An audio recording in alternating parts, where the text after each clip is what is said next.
ఈసారి ఎలా ఉండబోతుంది ఏర్పాట్లు ప్రభుత్వం సంబంధించి ఏర్పాట్ల మీద మీరు సాటిస్ఫైయా? 46వ సామూహిక గణేష ఉత్సవాలను అంగరంగ వైభవంగా నిర్వహించడానికి భాగ్యనగర్ గణేష్ ఉత్సవ సమితి అన్ని ఏర్పాట్లు ముమ్మరం చేసింది. 6 సెప్టెంబర్ రోజున సామూహిక నిమజ్జనోత్సవం వినాయక్ సాగర్తో పాటు నగరం చుట్టూ ఉన్నటువంటి 34 చెరువుల వద్దన అత్యంత వైభవంగా నిర్వహించబోతా ఉన్నాం. ప్రభుత్వం నుంచి అన్ని విభాగాల యొక్క సమన్వయంని మేము కోరినాం. ఆ దిశగా ప్రభుత్వం కూడా ఏర్పాట్లకు సిద్ధమైంది. వినాయక సాగర్ లోపల యథావిధిగా నిమజ్జనోత్సవం జరుగుతుంది. ఈ సంవత్సరం స్వదేశీ నినాదంతో ప్రజల లోపల పెద్ద ఎత్తున మేము ప్రచారం చేయబోతా ఉన్నాము. భాగ్యనగరం లోపల గణపతి ఉత్సవాల లోపల స్థానిక ఉత్పత్తులనే కొనండి, స్వదేశీ ఉత్పత్తులనే కొనండి, అనేక రకాలైనటువంటి కుల వృత్తుల యొక్క జీవనోపాధికి ఉపయోగపడుతుంది, దేశ ఆర్థిక రంగానికి కూడా ఉపయోగపడుతుంది. కాబట్టి స్వదేశీ నినాదంతో మేము ముందుకెళ్తా ఉన్నాం. ఉచిత విద్యుత్తును యథావిధిగా కొనసాగిస్తుంది ప్రభుత్వానికి ధన్యవాదాలు. అదేవిధంగా ఈ యొక్క ప్రభుత్వం సాంస్కృతిక కార్యక్రమాలను కూడా పెద్ద ఎత్తున తీసుకొని నిర్వహించడానికి మేము విజ్ఞప్తి చేస్తున్నాం. గ్రామీణ కళలను ప్రోత్సహించే విధంగా సాంస్కృతిక కార్యక్రమాలను నిర్వహించబోతూ ఉన్నాం.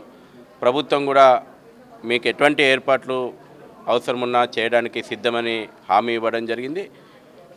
పర్మిషన్ అనేటువంటిది లేదు, కేవలం ఇంటిమేషన్ ఇస్తే సరిపోతుంది. దాన్ని కూడా పోలీసులు చాలా స్పష్టంగా చెప్పడం జరిగింది. దేవుడిని ఎక్కడ ప్రతిష్ఠ చేస్తున్నామో ఇంటిమేషన్ ఇస్తే సరిపోతుంది. రాష్ట్ర వ్యాప్తంగా కూడా ఆ రకంగా ఒక మంచి వాతావరణం లోపల ఉత్సవాలను జరుపుకోవడానికి నిర్వాహకులు సిద్ధమవుతా ఉన్నారు. వినాయకులకు సంబంధించి పర్యావరణానికి అనుకూలంగా మీరు ఎంతవరకు సపోర్ట్ చేస్తున్నారు? మీరు ఏమని చెప్తున్నారు? మీరందరూ ఒక భ్రమలో ఉన్నారు, మీడియా కానీ మిత్ర సమాజం కానీ. ఈపీటీఆర్ఐ రిపోర్టు, పొల్యూషన్ కంట్రోల్ బోర్డే, నేను గైడ్లైన్స్ కొంతసేపు పక్కన పెట్టండి, రీసెర్చ్ ల్యాబ్లో తేలినటువంటి వాస్తవము నిమజ్జనం కారణంగా జీరో పొల్యూషన్. ఇంకొక వాస్తవం మీ ముందుకు చెప్తున్నా, ఎక్కడ చర్చ పెడతారో పెట్టండి, నేను సవాల్ ఇస్తున్నా. మీ ద్వారా ప్రభుత్వానికి చెప్పాలనుకుంటున్నా, నిమజ్జనం తర్వాత పొల్యూషన్ లెవెల్ తగ్గినాయి. ఇది ఎంతమందికి తెలుసు? ఎందుకనంటే భక్తుడు విగ్రహంతో పాటు 21 రకాలైనటువంటి ఔషధ గుణాలు ఉన్నటువంటి పత్రులను పూజించేటువంటి పండుగ ఇది. వాస్తవాలు ఇవి. దీనికి విరుద్ధంగా హిందూ పండుగలను టార్గెట్ చేసుకున్నటువంటి కొన్ని శక్తులు, కొన్ని సంస్థలు, కొన్ని ఎన్జిఓలు, దానిలో భాగమైనటువంటి పొల్యూషన్ కంట్రోల్ బోర్డు 364 రోజులు మొద్దు నిద్రపోయి ఒకరోజు నిద్ర లేచి ఎయిర్ పొల్యూషన్కు దివాళీని కారణంగా, వాటర్ పొల్యూషన్కు గణపతి నిమజ్జనోత్సవాన్ని కారణంగా చూపెట్టడము, హోలీ ఆడితే దాన్ని ఒక వివాదం చేయడము, పతంగులు ఎగిరేస్తే పక్షి ప్రేమికులు ఆ రోజే గుర్తొస్తారు, నాగుల చవితి చేసుకుంటే పాము ప్రేమికులు ఆ రోజే గుర్తొస్తారు, శివునికి అభిషేకం చేస్తే పాలకొరత దేశంలో అదే రోజు వస్తుంది. ఈ రకంగా హిందువులు పండుగల ద్వారా ఏకమవుతున్నారు కాబట్టి ఈ పండుగలను వివాదం చేయాలనేటువంటి ఒక కుట్ర జరుగుతోంది. ప్రభుత్వానికి ఏదైతే కోర్టు ముందర మీరు చెప్పక దాస్తున్న విషయాలు ఉన్నాయో, మీరందరూ కూడా ఉన్నారు మీటింగ్ లోపల, మీ ముందరనే ఆ 4 పేజీల సైంటిఫిక్ రిపోర్టు పేపర్లను మంత్రి గారికి మీ ముందరనే ఇచ్చినాం కదా, దాన్ని కోర్టుల ముందర పెట్టమని కోరుతా ఉన్నాం. హుస్సేన్ సాగర్లో నిమజ్జనం సంబంధించి కోర్టు యాక్షన్ ఆ రోజు జనరల్లో బిగ్ ఫైట్ ఉంటుంది అనుకోవచ్చా? మా ఫండమెంటల్ రైట్ అది, మా ధార్మిక హక్కు. భాగ్యనగరం యొక్క సాంస్కృతిక వైభవాన్ని యథావిధిగా జరిపి తీరుతాము.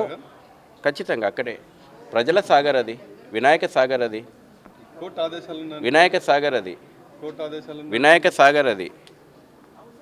వినాయక సాగర్ లోపల యథావిధిగా నిమజ్జనం జరిగి తీరుతుంది. ప్రభుత్వం ఆ దిశగా ఏర్పాట్లు చేయాలి. ప్రజల యొక్క ధార్మిక హక్కును అడ్డుకునేటువంటి హక్కు ఎవరికీ లేదు. మేము మా యొక్క భాగ్యనగరం యొక్క వైభవాన్ని కొనసాగించి తీరుతాం. మీడియా సహకారాన్ని కూడా, మా పండుగలను హిందువుల యొక్క మన తప్పకుండా సంతోషం తప్పకుండా మీకు కూడా రిపోర్ట్లు ముందర పెడతాం. మీరు కూడా చర్చలు పెట్టండి. ఏ సైంటిస్టులు వస్తారో రమ్మనండి, ఏ జంతు ప్రేమికులు వస్తారో రమ్మండి, ఏ ప్రకృతి ప్రేమికులు వస్తారో రమ్మనండి. అభూతాలను అవాస్తవాలను ప్రచారం చేద్దానండి. మేము వాస్తవాలతోటి చర్చకు మేము సిద్ధం. మీడియా కూడా ఈ యొక్క గణేష్ ఉత్సవాల లోపల మీరు మంచి కార్యక్రమాలు, ఈ నెక్స్ట్ జనరేషన్, మేము అందుకే ఇంతకుముందు సాంస్కృతిక శాఖను కోరినాం. ఏం కోరినాం? మేము డీజేలు వద్దంటున్నాం, విశ్వ సంస్కృతి ఆల్టర్నేటివ్ చూపెట్టాలా. మీరు గ్రామీణ కళల నుంచి ట్రూప్స్ ఇవ్వండి, వాళ్ళకు ఉపాధి దొరకడంతో పాటు మన కల్చర్ ప్రమోట్ అవుతుంది.